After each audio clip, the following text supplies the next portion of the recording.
Hi there, my name's Vince from mymatevince.com, and in this video today we're going to be trying to fix up these two Makita site radios. So these would be the sort of thing that builders would have because they're kind of indestructible to pretty much everything. But these two are not because they are faulty. So these belong to a scaffolder.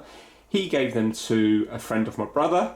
That guy gave them to my brother, and now my brother's given them to me to see if they can be fixed or not. So both of them are faulty. This one here turns on, but you can't pick up anything on it. There's just a load of noise, and also the volume doesn't seem to do anything when you turn it.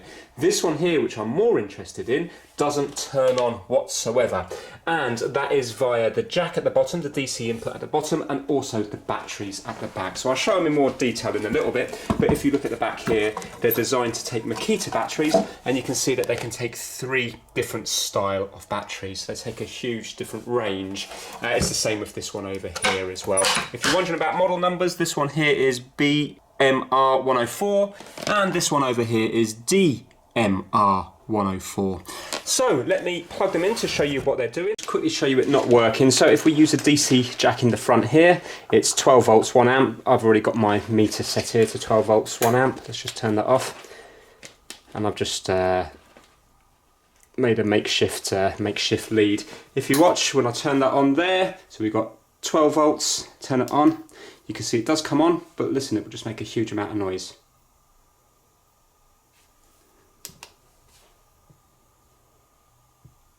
Here we go, welcome Makita. It comes up with volume, but it's not doing anything. And if I go over to DAB, it also doesn't scan. I've pressed auto tune here, it doesn't scan. And if you look at the aerial at the top, it's particularly loose. So I think there's a few things wrong with this. I think there's something wrong with the aerial, but as well as that, the volume doesn't appear to be doing anything, because when we're in FM, it's not doing anything. So that's that lot. Now this one over here, if I plug this one into here, you can now see that this is not turning on at all. Yeah, now it takes a wide range of batteries at the back, like I've just mentioned, and also it takes a huge amount of different voltages as well. So if I spin this one over, you can see here it tells you the range. So it's like that style of battery is 9.6 to 18 volts. We have that style 9.6 to 18 volts, and we have that style 7.2 to 10.8 volts. So what I'm thinking is, I think that's the one at the bottom. But even if I was just to put it, for example, to 10 volts, we're going to be safe, aren't we? By putting it on 10 volts on all of them. So if I was to go across this top one here, and let's reduce this down to 10 volts. There we go. And this is the positive here. And this is the negative. And if I spin it over, it will still not turn on.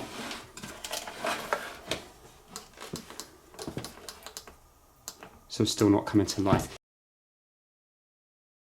Okay, so to undo these big 4 bolts at the corner, it looks like it's taken a H5. So this is like a hex key, an Allen key.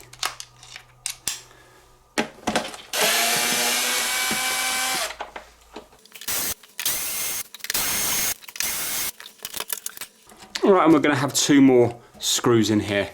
These are just normal crosshead. Right, I'm having a bit of difficulty here because my screwdriver's not long enough. Let's see if I can just put a flathead in. No. Right, this will just about bite on it, but you can see the length that you need in order to be able to get down into that hole. So, yeah, quite a long one. Yeah, there we go. Good. Right, so these Trying to Fix videos this month, they're sponsored by no other than the My Mate Vince Massive.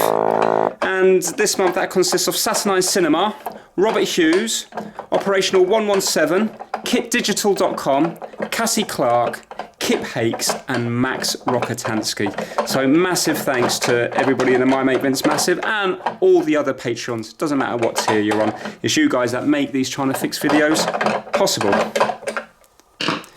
Right, is that going to do something now? Yes, it is. Okay, right, I've got to be careful. Oh, let's put it down on its side. So we don't need to worry about this back bit now, do we?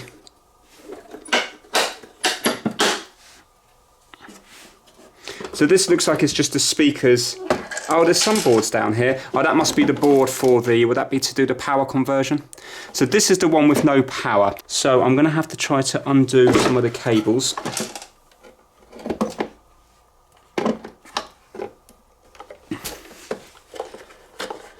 So these connections up here are just for the USB and also the aux in. That must be for, I wonder, is that power to the whole board here? That little one there. So we've got a speaker here.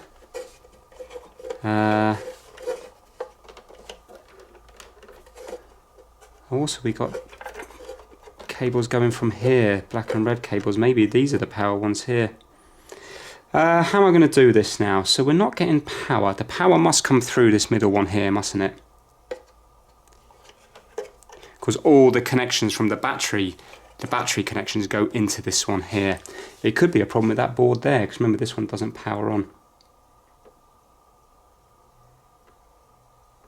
Yeah, to be able to get to it, you see this antenna wire's in the way a bit, so it looks like I'm going to have to unsolder it. Right, maybe I should just measure voltage as we are here now. I'll tell you what I'm going to do, rather than worry about undoing everything, let's undo the connections here. I mean, straight away looking at it, it doesn't look like there's any water damage or anything like that.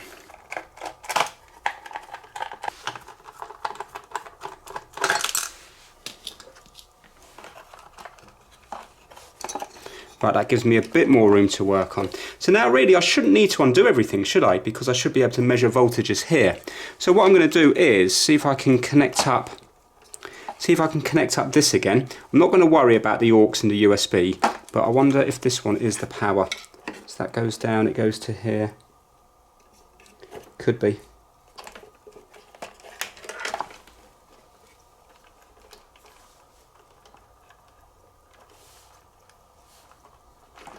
Oh, here we go.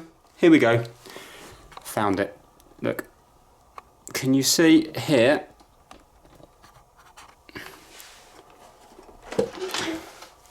Look what we have here. So that black and white one up the top isn't power, but look at this one here. That is disconnected from the positive terminal here. This wire. So that looks like why it's not working. How weird is that? Because why would that have been under any strain at all for that to pop out? Unless, of course, that's not the case and it's broken just now. But that definitely is the power, isn't it? I wonder, does that undo from the board here or not? Or is it soldered in?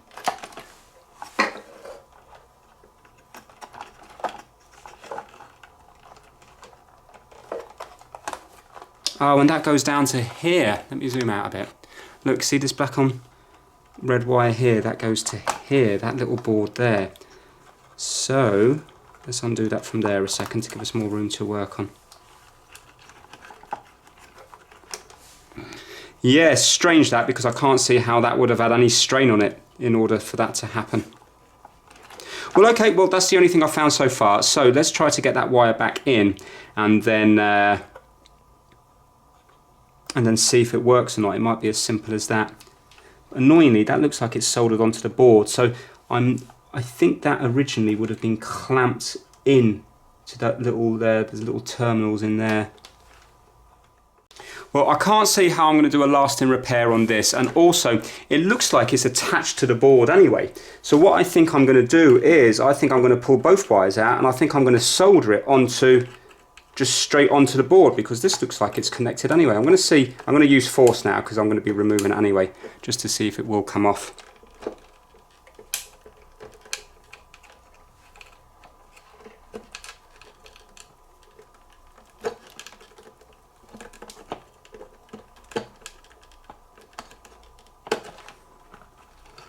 No, there you go, you see it's soldered straight onto the board anyway. So what I'm going to do is I'm just going to solder it straight on through the board, because these are through holes and they go to the little connection at the bottom here. So I can just solder it right the way through onto there. So let's get the soldering iron on and we'll do that, and let's see if it's going to work or not. Okay, so I'm just going to chop those both off there, and now let's try to clean out the holes. And also I'm just going to strip the wires back.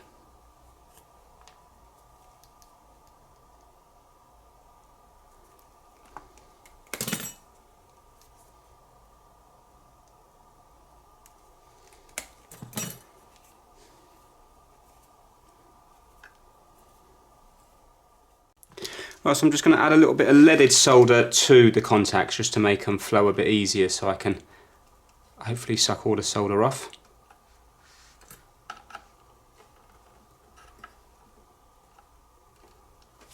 By adding leaded solder you reduce the temperature, the melting temperature of the solder. Because on the board it would be unleaded.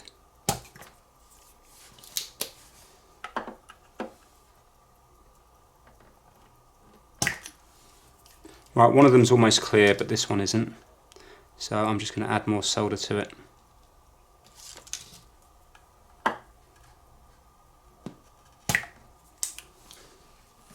Just trying to pull the pin out, but it's hard.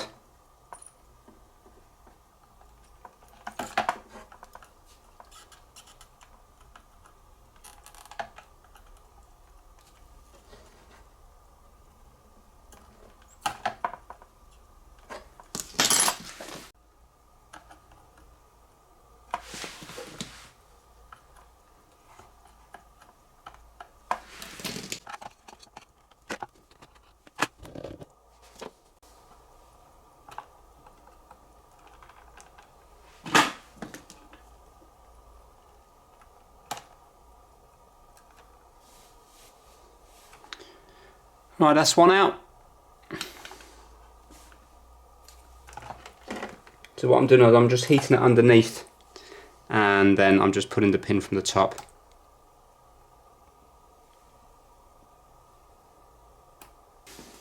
I'm really struggling to get one of these pins out, so I'm just going to add more solder to it.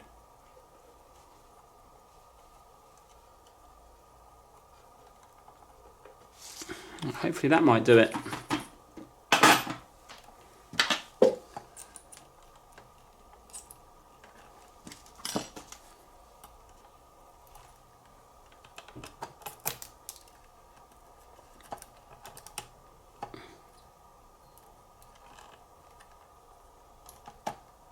Got it!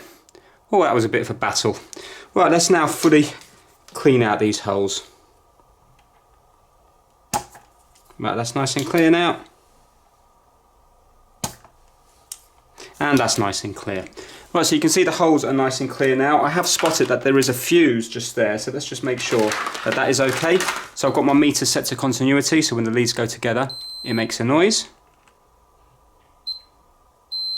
Yeah, there we go. So you can see the positive comes up here and goes through the fuse before it does anything else. So the fuse is definitely okay. Right, I need to put red to positive and black to negative. Now, I'm thinking, if I put them straight in there like that, there's not going to be much of a strain relief on it at all. So although it's kind of a bit silly putting this on, I think it will add a little bit. I think it will help a little bit with the strain relief, because then there's not going to be as much pressure on the joint at the very bottom. There's also going to be pressure on this top bit here, so it might be a slightly better contact as far as the strain relief is concerned.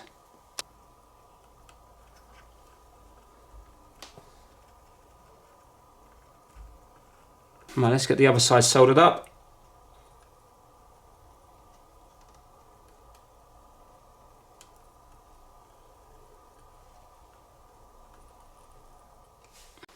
And I'm going to give it a clean up with some isopropyl alcohol, which is 99.9% alcohol.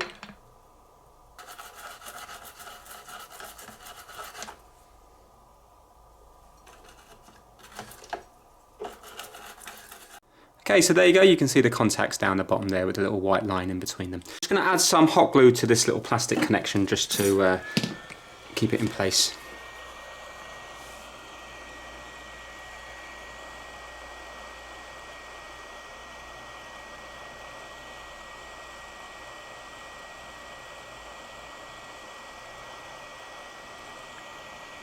Right, so it's starting to go nice and see-through.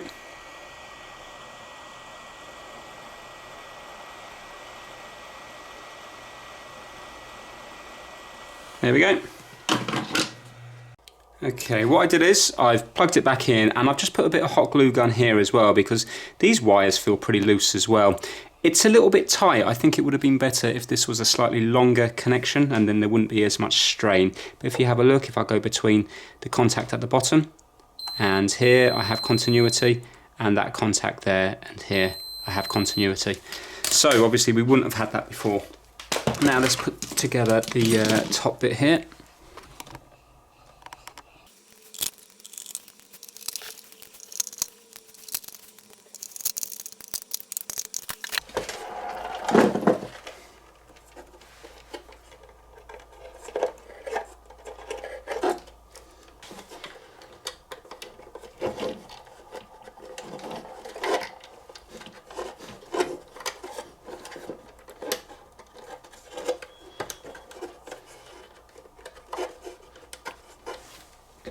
Right, so they're all connected up again. Let's see if we have any power now.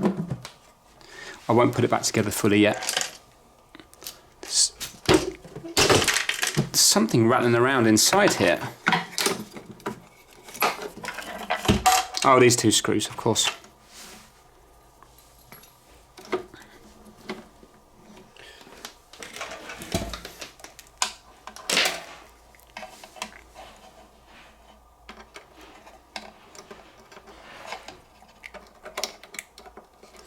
Right, so let's turn it on. We've got 10 volts going into it. Let's see if it does anything now. Yeah, here we go. Welcome, Makita.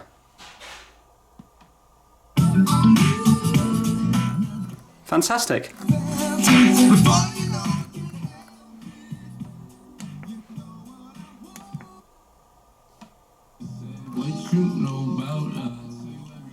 Excellent, what a nice easy fix that anybody can do themselves. Right, let's move on to the next one and then I can put this back together properly at the end. I'm going to leave it undone for the time being because I might need to take measurements from this in order to fix the other one.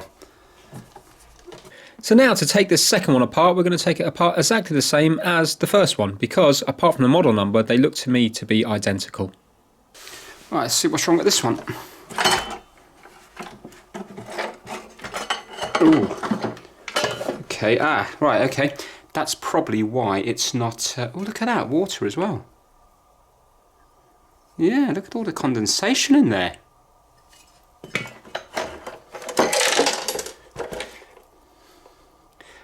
Okay, so that's why it's not picking anything up, because it's broken from here. And that needs to be soldered onto that point up here, wasn't it? Up to here. So this wire needs to go between the antenna here and this one here. But why is the volume not working? Let's have a quick look at the volume. Yeah, this has got loads of condensation on the inside. Loads and loads and loads. But yeah, it doesn't look rusty or anything. It doesn't look actually corroded. It's just a plastic. I'm wondering if this has been stored. This might have been stored in a cold shed. And then, for example, just the very fact of coming into my house, it's developed condensation. Because it doesn't look water damaged on the inside. And these are all sealed. These are all like, you know, they've got rubber seals and stuff in them. So I think they are quite waterproof. And now to get to this volume control, we're going to undo the screws to remove the circuit board, just like we did on the first one. Right, so this is the rotary dial here. I suppose you have to prise it off. So yeah, that comes off like so. Maybe this just needs a clean. Let's get some pliers and undo that little locking nut there.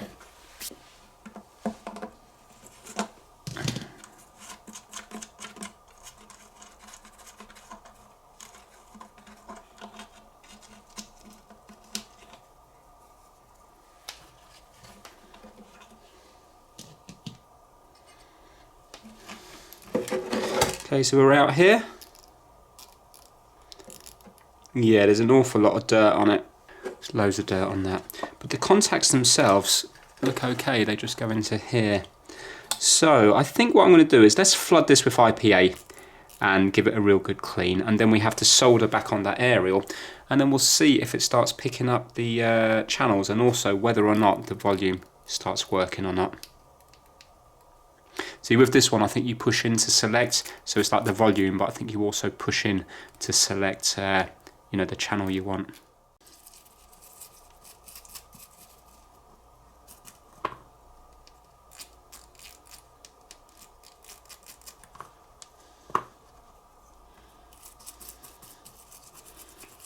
Now, whether any of that has actually worked its way into the inside of the switch or not, I really don't know. But I think what I'm going to do now is, I mean, hopefully some of it's worked its way in. I think I'm now going to use some deoxit, and just to try to get it through this tiny little crack here, this little one here where my nail is, all the way around there, and then maybe some of it might work its way into the middle. So this is what I call the miracle stuff. It's expensive, but it's amazing.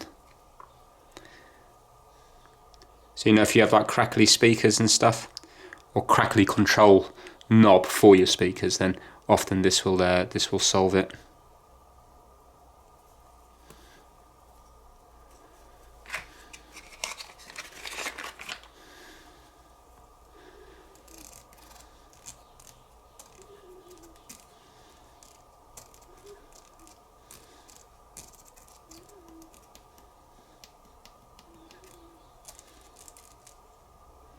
Right, I'm going to give it a second helping, I think.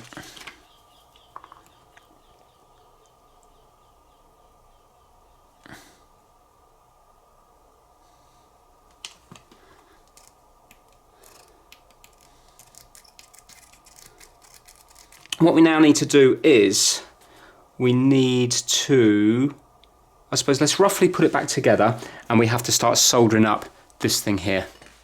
So to begin with, let's tighten up this aerial here and get the clamp in a position that's accessible, because we need to solder onto this little clamp here.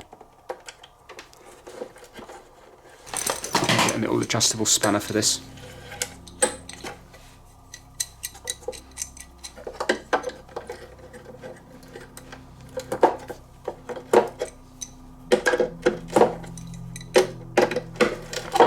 It's very hard to get to this nuts here, because there's kind of everything's in its way.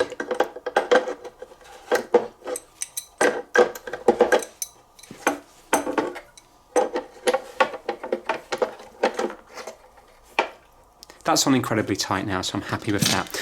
Now, this thing here has to go in here, and then I have to solder that on there and solder that onto the middle one here, which is broken. So I'm going to have to expose a little bit more of that middle thing. If you think of this like similar to a coaxial cable, so the shield of the cable has been soldered onto this here, but I need to get the middle bit, like the central conductor.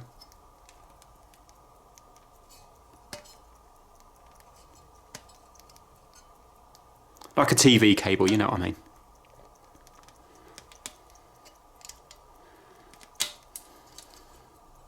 There we go, so I've got the middle section out.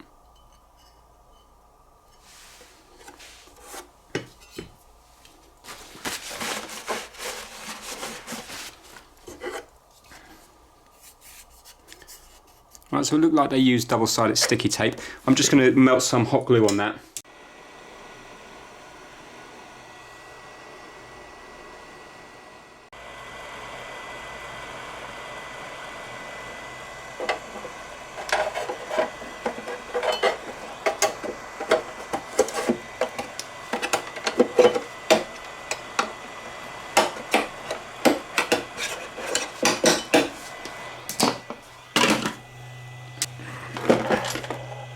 Right, hopefully that will hold in its place. I'm just going to solder this now to the shield that goes around the speaker.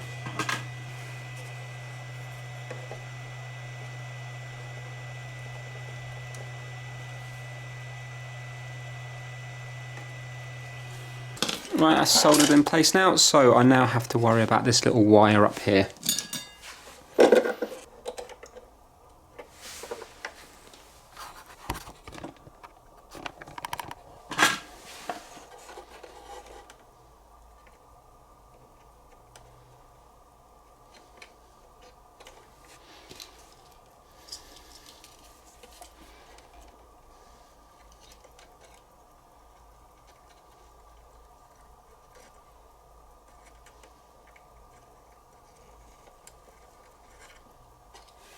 There we go, that's soldered on. Now we have to solder this onto the contacts just here.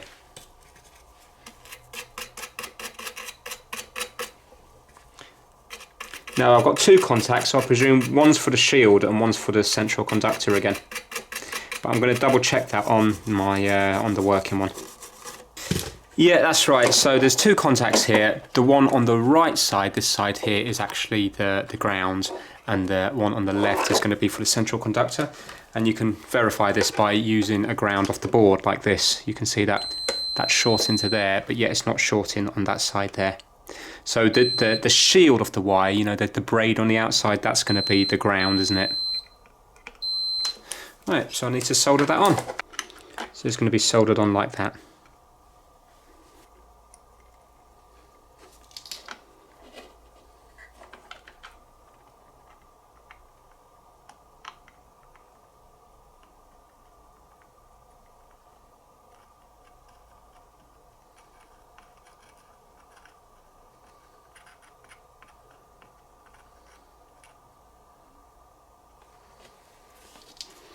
Now there's just a tiny little bit of the middle contact sticking out, so I'm going to find it pretty much impossible to strip it back, so I'm just going to see if I can just get a little bit of solder on it.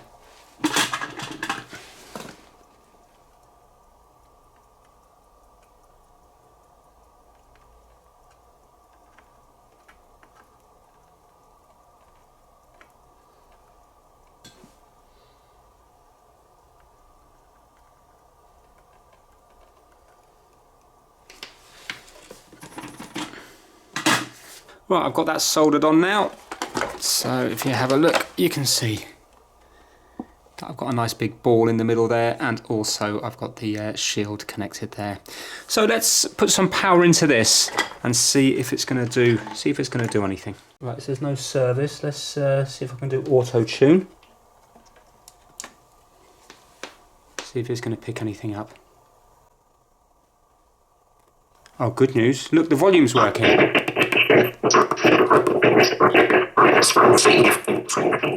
Yeah, the volume's working. Excellent. Right, let's see if I can get a different station.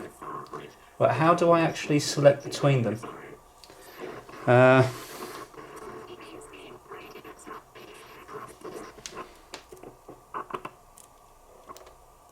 station list. Here we go. You have to press in for the station list. Right, let's...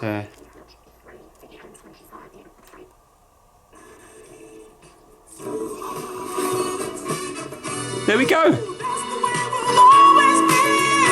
And the volume works. Fantastic. Right, let's put it back together properly and then see, because it sounds a bit kind of, the reception doesn't sound great, but the radio's on its side, it's all apart. Maybe when I get it back together properly, it will all sound good. So that's a bit of a result. Now, the volume does sound scratchy. When I turn this, it feels scratchy. But I'm thinking when I've got this massive one on it here, then there's going to be a lot more strength in there, isn't there? So yeah, let's put it back together and give it a bit of a token clean. Obviously this thing's a mess, I'm not going to spend hours on it. It's only going to be back on a building site somewhere anyway.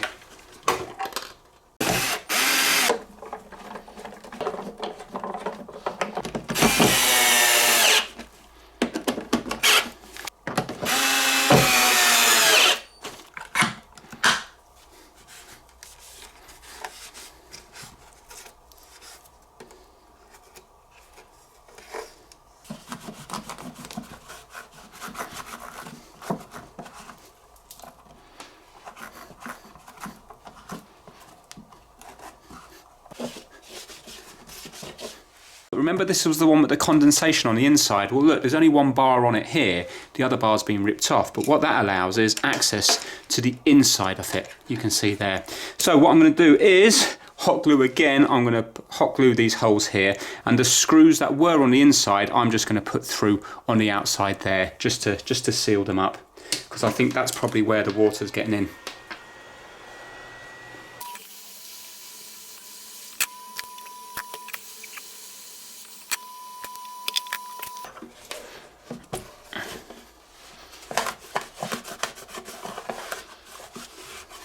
Okay, that is as much cleaning as I'm going to do. So they're a lot cleaner, but they're still absolutely filthy. But you can see the mess of everything. Tested both of them. They're both picking up, I think it was over 80 channels, and that's just inside. So obviously outside they're going to pick up more as well. It's they're working fine, and also the volume on here is smooth. Although this is nicer to rotate than this one, you can hear this is a little bit squeaky.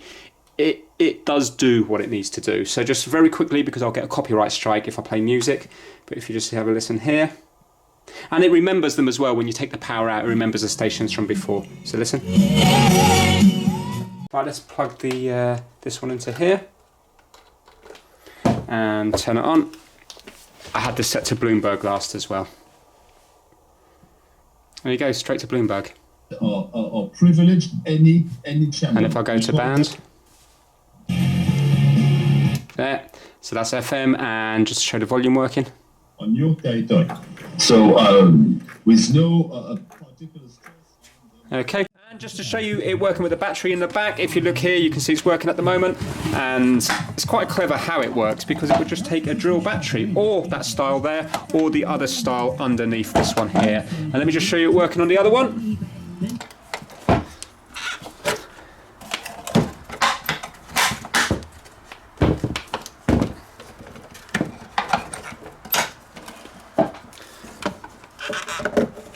So it slots in nicely,